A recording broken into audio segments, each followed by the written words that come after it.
I recently met with a client that left her employer, and I said, how much life insurance coverage did you have? And she looked into it, and she had $500,000 of optional life insurance that she was paying for off of her check.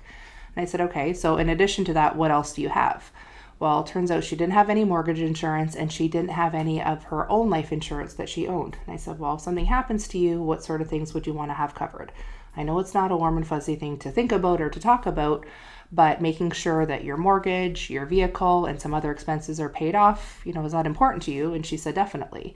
And I said, on top of that, okay, your house is paid off, but your husband is probably going to take some time off of work. You have two young kids that mom's not around anymore, so he's probably going to have to take some time off of work.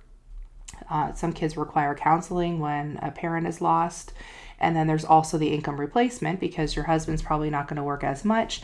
And even though your house is paid off, you still make a substantial amount of money each year.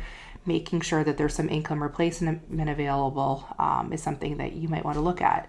And she said, oh my goodness, I never thought of these things. I'm so happy, that we're talking about it. So I ended up meeting again with the husband and the wife and making sure that they had a comprehensive life insurance plan in place should something happen to either of them. So if you've changed jobs in the past, making sure that you have the appropriate amount of life insurance is important. If you've maybe bought a bigger house or you've refinanced a mortgage and taken on more debt, those are all reasons to make sure you have life insurance coverage. Perhaps you're expecting a new baby. Maybe you've got a business and you've taken out shareholder loans, and if something happens to you, your business has to pay some additional taxes.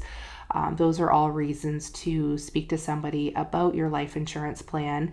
I'm licensed in Ontario, British Columbia, and Alberta. So if you're in one of those provinces, we can help you with a needs analysis and determine the appropriate amount of coverage that you need. So should something happen to you, your family is protected.